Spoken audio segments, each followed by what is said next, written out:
1장 빨래집의 딸 분자. 안녕하세요 여러분. 오늘도 함께 해주셔서 정말 고맙습니다. 오늘 들려드릴 이야기는 참 특별합니다.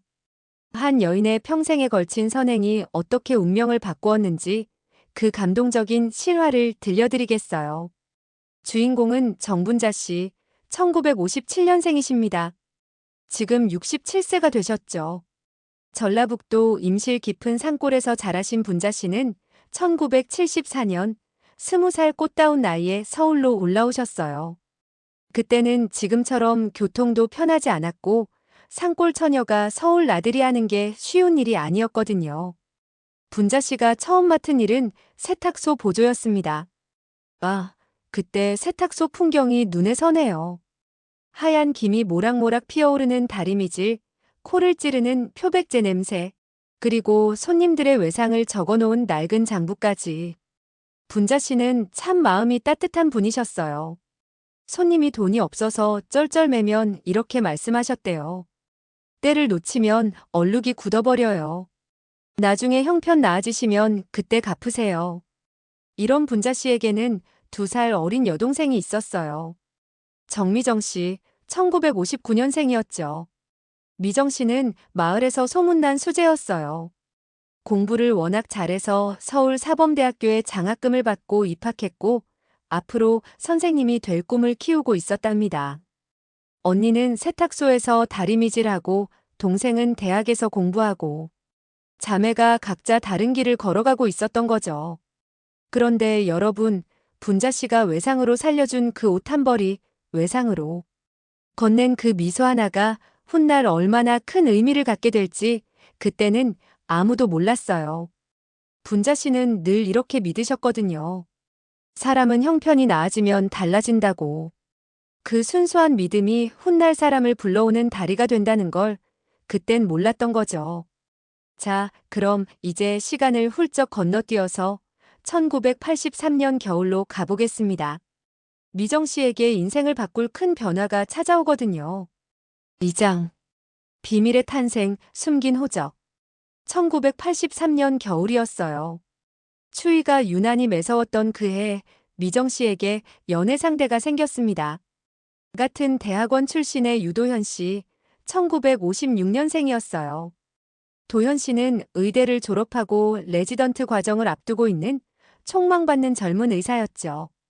둘은 서로 사랑했고 혼인을 약속했습니다. 그런데 문제는 도현 씨 집안이었어요. 반대가 워낙 심했거든요. 시골 처녀와는 안 된다. 의사 집안격에 맞지 않는다. 뭐 이런 말들이 오고 갔죠. 지금 생각하면 참 속상한 일이었어요.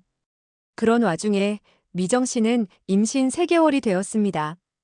요즘 같으면 별일 아니겠지만 그 시절에는 미혼 교사가 임신하면 큰일이었거든요. 학교에서도 계속 일할 수 없는 상황이었어요. 결국 미정 씨는 휴직을 택했습니다. 배를 숨기고 조용히 지낼 수밖에 없었던 거죠.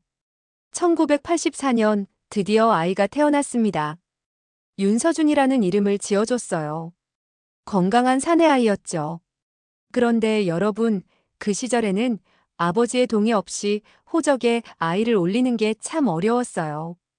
법적으로도 복잡했고 사회적 편견도 심했거든요. 미정 씨는 어떻게 해야 할지 몰라 언니인 분자 씨를 찾아왔어요. 눈물을 글썽이며 이렇게 부탁했다고 해요.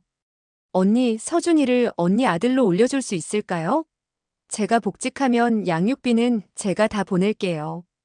분자 씨도 많이 망설였을 거예요. 27살의 젊은 여성이 갑자기 아이 엄마가 되는 것 쉬운 결정은 아니었겠죠.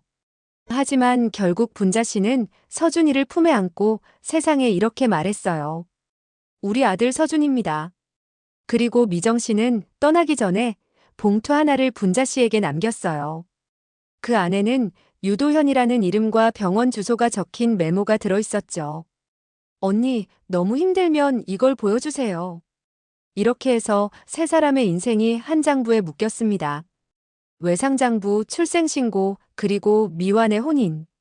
복잡하게 얽힌 운명의 실들이 시작된 거죠. 자, 이제 다음 장으로 넘어가 보겠습니다. 서준이가 자라나면서 겪게 될 창피와 침묵의 시절 이야기예요. 3장. 빨래 냄새와 교실의 창피. 시간이 흘러 1996년이 되었어요. 서준이는 벌써 초등학교 6학년이 되었습니다. 서준이는 정말 공부를 잘하는 아이였어요. 항상 반에서 1등을 했고 선생님들도 칭찬을 아끼지 않았죠. 담임 선생님은 늘 이렇게 말씀하셨대요. 서준이는 정말 모범적인 학생입니다. 공부도 잘하고 성격도 차분하고요. 그런데 어느 날 학부모 모임에서 일이 터졌어요. 다른 학부모들이 분자 씨를 보고 수군거리기 시작했거든요. 분자 씨는 그때 40살이었는데 워낙 고생을 많이 해서 실제보다 나이가 들어 보였나 봐요. 반장 엄마 왜 할머니가 오셨어요? 아이들도 장난삼아 이런 말을 했어요. 더 심한 건 누군가는 분자 씨한테서 세탁소 표백제 냄새가 난다며 킁킁거렸다는 거예요. 정말 속상했을 거예요. 분자 씨가 얼마나 마음 아팠을까 싶어요. 그날 이후로 서준이는 완전히 달라졌어요. 친구들을 집에 절대 데려오지 않았고 학교 행사에도 분자 씨가 오는 걸 꺼렸어요. 분자 씨는 서준이를 달래려고 했어요. 서준아, 공부만큼이나 사람 사귀는 것도 중요한 거야. 친구들하고도 잘 지내야지. 그런데 서준이의 대답은 차갑기만 했어요. 엄마, 저는 그냥 조용히 1등만 할 거예요. 다른 건 신경 안 쓸게요. 분자 씨는 그런 서준이가 안쓰러웠지만 어쩔 수 없었어요. 밤늦게까지 외상장부를 정리하고 낮에는 쉬지 않고 다리미질을 했어요.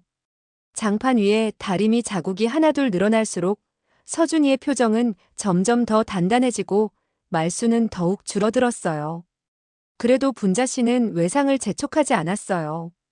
대신 장부에 작은 점 하나씩을 찍어놨죠. 그 점의 의미는 이거였어요. 형편이 나아지면 꼭 갚으러 올 사람. 그 작은 점 하나가 훗날 얼마나 큰 의미를 갖게 될지 그때는 아무도 몰랐던 거예요. 자, 이제 서준이가 어른이 되어가는 시간으로 가보겠습니다. 법복을 꿈꾸는 청년의 이야기가 시작돼요. 4장. 법복의 꿈과 반듯한 예비 며느리. 2010년대가 되었어요. 서준이는 어느새 26살의 청년이 되었습니다. 서준이는 정말 열심히 공부해서 로스쿨을 거쳐 형사 전문 변호사가 되었어요.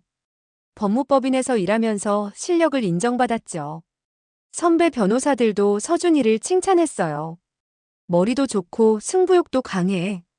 앞으로가 기대되는 변호사야. 그리고 어느 날 서준이가 한 사람을 분자 씨께 소개했어요. 윤다연 씨, 1987년생의 예쁜 여성이었죠. 다연 씨는 대형 로펌에서 5년째 일하고 있는 실력 있는 변호사였어요. 말씨도 공손하고 첫인상도 참 좋았어요. 그런데 이상했어요. 서류나 돈 얘기가 나오면 다연 씨의 표정이 완전히 달라지는 거예요. 놀랄 만큼 단호하고 차가워졌거든요. 다연 씨가 분자 씨께 이런 말을 했어요. 어머님, 혼인신고는 먼저 하고요. 결혼식은 나중에 할게요. 요즘 젊은 사람들 다 그렇게 해요. 분자 씨는 잠시 멈칫했어요. 뭔가 이상하다는 느낌이 들었거든요. 하지만 젊은 사람들 사정이 있겠지 하고 그냥 넘어갔어요. 그런데 여러분, 여기서 더 이상한 일이 벌어져요. 다연 씨가 시댁 살림을 도와드리겠다며 가사 도우미를 소개한 거예요. 친절한 마음인 것 같았는데 이 도우미가 자꾸 이상한 곳을 다녀오는 거예요. 구청, 등기소, 은행 이런 곳들을 자주 다녀왔어요. 결혼 준비 서류 때문이에요. 도우미는 이렇게 설명했지만 분자 씨는 뭔가 석연치 않았어요. 특히 그 도우미가 들고 다니는 갈색 봉투가 신경 쓰였어요. 봉투 속에는 위임장 같은 서류들이 들어 있었는데 서명칸은 비어있고 이름칸만 채워져 있었거든요. 뭔가 불안한 느낌이 들었지만 분자 씨는 아들의 결혼을 방해하고 싶지 않아서 참고 있었어요. 그런데 드디어 기분 좋은 제안이 들어왔어요. 서준이와 다연 씨가 효도 여행을 가자고 한 거예요. 어머님, 아버님도 모시고 제주도로 여행 가요. 결혼식 전에 작은 효도 여행이라고 생각하세요. 자, 이제 네 사람의 제주 여행 이야기로 넘어가겠습니다. 그런데 이 여행에서 예상치 못한 일들이 벌어져요. 5장. 제주로 떠난 네 사람. 2022년 10월이었어요. 가을 하늘이 참 맑고 높던 계절이었죠. 서준이와 다연 씨가 분자 씨와 분자 씨의 남편 장성만 씨를 모시고 제주도로 떠났어요. 장성만 씨는 1954년생으로 분자 씨와 결혼한 지 벌써 오래된 분이었어요. 목적지는 제주 곶자왈 온천 펜션이었어요. 자연 경치도 아름답고 온천도 있어서 어르신들께 좋다고 했거든요. 분자 씨는 내심 정말 설렜어요. 한평생 세탁소에서 다리미질로 굳어버린 손이 드디어 바닷바람을 처음 만나는 순간이었으니까요. 여보, 우리가 언제 제주도까지 와보겠다고 생각했겠어요? 분자 씨는 남편 성만 씨와 손을 잡고 이렇게 말씀하셨대요. 정말 행복해 보였어요. 그런데 현지에서 만난 안내인이 이상한 경고를 했어요. 어르신들, 저 해안가 쪽은 조심하셔야 해요. 겉으로 보기에는 얕아 보이지만 용암이 흘러가면서 만들어진 숨은 구덩이들이 있거든요. 더 나가지 마세요. 그런데 서준이는 가볍게 웃으면서 이렇게 말했어요. 괜찮아요. 여기는 무릎도 안 와요. 안내인의 말을 대수롭지 않게 여긴 거죠. 그때부터 이상한 일들이 벌어지기 시작했어요. 갑자기 안개가 내리기 시작한 거예요. 바다는 분명히 얕아 보였고 모래사장의 발자국도 길게 이어져 있었는데 시야는 점점 짧아졌어요. 안개가 너무 짙게 끼면서 앞이 잘 보이지 않게 된 거죠. 멀찍이 떨어져 서 있던 남편 성만 씨가 고개를 돌리는 순간이었어요. 그 모습이 안개 속으로 사라져버린 거예요. 분자 씨는 깜짝 놀라서 허공으로 손을 내밀었어요. 여보, 여보. 아무 대답이 없었어요. 휴대전화는 먹통이었고 서준이와 다연 씨도 보이지 않았어요. 바닷바람은 습기만 가득 실어다 줄 뿐이었어요. 분자 씨는 바닷가에 주저앉아 버렸어요. 도와주세요. 누구 없어요. 도와주세요. 목소리가 떨렸어요. 평생 다른 사람을 도와주며 살아온 분자 씨가 처음으로 간절히 도움을 요청하는 순간이었어요. 그때였어요. 안개 속에서 한국말이 들려온 거예요. 혹시 동묘 세탁소 아주머니 아니세요? 자, 여러분. 이 목소리의 주인이 누굴까요? 다음 장에서 놀라운 반전이 기다리고 있어요. 6장. 안개의 빈자리, 그리고 돌아온 이름. 그 목소리의 주인은 박한우 씨였어요. 1978년생으로 제주해양경찰 구조대에서 일하고 있었죠. 그런데 여러분, 한울 씨와 분자 씨 사이에는 특별한 인연이 있었어요. 1990년대 한울 씨가 중학생이었을 때의 일이에요. 어느 날 찢어진 교복을 들고 분자 씨의 세탁소에 왔던 거예요. 그때 한울 씨 집 형편이 무척 어려웠거든요. 분자 씨는 그때 이렇게 말씀하셨어요. 괜찮다. 나중에 형편 나아지면 그때 갚아도 돼. 한울 씨는 그 말을 평생 잊지 않았어요. 그 따뜻한 말 한마디가 어린 한울 씨에게 얼마나 큰 힘이 되었는지 모를 거예요. 한울 씨는 즉시 해양경찰 지휘본부에 수색을 요청했어요. 그리고 현지 사진작가에게도 연락을 취했죠. 그날 드론으로 촬영한 해안 영상을 확보하려고 한 거예요. 동시에 서울에 있는 지인 변호사에게도 전화를 걸었어요. 로펌 커뮤니티에서 돌고 있던 글이 있었거든요. 윤다연 비공개 예식 사진이었어요. 한울 씨가 그 사진을 분자 씨께 보여드렸어요. 화면을 넘기는 순간 분자 씨는 완전히 얼어붙었어요. 사진 속 신랑은 분명히 서준이었고 신부는 다연 씨였어요. 그런데 그 옆에 서 있는 신랑 어머니는 분자 씨가 아니었어요. 중후한 인상의 다른 여성이 환하게 미소를 지으며 서 있었거든요. 한울 씨가 조용히 말했어요. 어머님, 이 결혼. 어머님 없이 이미 끝났습니다. 그 순간 분자 씨의 눈빛이 완전히 달라졌어요. 안개를 뚫고 나가는 듯한 강렬하고 단호한 눈빛이었어요. 그럼 증거부터 찾아야겠네요. 평생 남을 위해 살아온 분자 씨가 처음으로 자신을 위해 싸우기로 결심한 순간이었어요. 자, 이제 진짜 흥미진진한 부분이 시작됩니다. 장부 등기 드론. 세 가지 경로로 진실을 찾아가는 이야기예요. 7장. 장부 등기 드론 세 가지 증거. 한울 씨와 분자 씨는 세 가지 방향으로 증거를 찾기 시작했어요. 첫 번째는 장부였어요. 분자 씨의 외상장부는 단순한 계산서가 아니었어요. 그건 사람들의 지도였거든요. 어려울 때 도움을 받은 사람들이 다 적혀 있었죠. 한울 씨는 그 장부 속 이름들을 하나하나 찾아갔어요. 그 중에서 현지에서 사진 촬영 일을 하는 분을 찾아낼 수 있었어요. 그분에게서 드론 원본 영상을 입수했죠. 영상을 보니까 놀라운 사실이 드러났어요. 겉으로는 얕아 보이는 수면 아래에 검은 타원형 함몰부가 선명하게 보였거든요. 안내인이 경고한 그 숨은 구덩이가 실제로 존재했던 거예요. 두 번째는 등기였어요. 서울에 있는 변호사 지인이 가사도우미의 동선을 따라 구청과 등기소 CCTV를 확인했어요. 그랬더니 정말 충격적인 장면들이 나왔어요. 가사도우미가 위임장 사본을 팩스로 보내는 모습, 공동명의 변경에 대해 문의하는 모습, 그리고 다연 씨와 함께 동행하는 모습까지 다 찍혀 있었거든요. 세 번째는 드론이었어요. 해양경찰 구조대 보고서에는 이렇게 적혀 있었어요. 경고 무시, 위험 구간으로의 의도적 유인 정황이 발견됨. 그런데 이때 더 놀라운 제보가 들어왔어요. 성만 씨가 살아있다는 거였어요. 김포공항 CCTV에 성만 씨가 다연 씨, 친정 쪽 남자와 함께 일본행 비행기에 탑승하는 모습이 찍혀 있었거든요. 그리고 마지막으로 유도현 씨가 피해자 신분으로 경찰서에 출석했어요.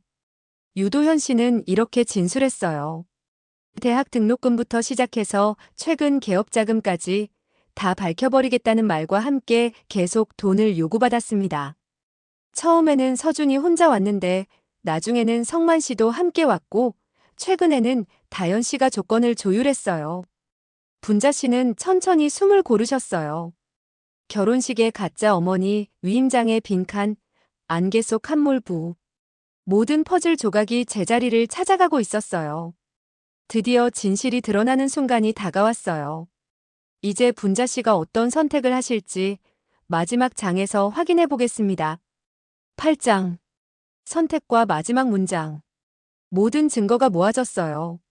사건은 상습 공갈과 공갈미수 유기죄, 사문서 위조 및 행사 등 복합 혐의로 검찰에 넘어갔어요.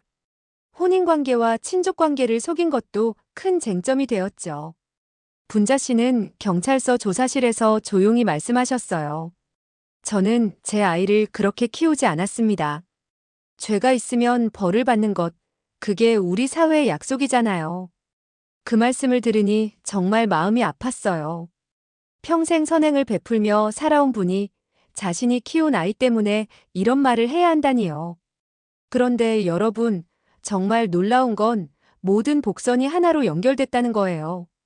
분자 씨가 어려운 사람들에게 베푼 외상. 세탁의 친절함이 해경 박한울 씨를 통해 구조와 증거 연결의 고리가 되었어요. 미정 씨가 남긴 유도현 씨 메모가 피해자 최초 진술의 출발점이 되었고요. 가사도우미가 들고 다니던 그 갈색 봉투가 등기소와 위임장, CCTV 동선의 단서가 되었어요. 숨은 구덩이에 대한 안내인의 경고가 의도적 유인 장면의 결정적 증거가 되었죠. 그리고 학부모 모임에서의 그 창피한 순간이 가짜 어머니 결혼식의 심리적 단서를 제공했어요. 모든 것이 하나로 연결된 거예요. 분자 씨가 평생에 걸쳐 심어온 선행의 씨앗들이 결국 진실을 밝혀내는 열쇠가 된 거죠. 분자 씨는 세탁소 문을 다시 열었어요. 하얀 다리미 김이 다시 모락모락 피어오르고 그 낡은 외상장부가 책상 위에 다시 놓였어요. 이름 옆에 찍힌 그 작은 점들이 여전히 말하고 있었어요. 형편이 나아지면 사람은 달라진다. 하지만 이제 분자 씨가 장부 마지막 페이지에 적는 문장은 달라졌어요. 선행은 사람을 부르고 진실은 결국 드러난다. 여러분, 분자 씨는 68세가 되어서야 깨달았어요. 자신이 평생 베푼 작은 친절들이 얼마나 큰 힘을 가지고 있었는지를요.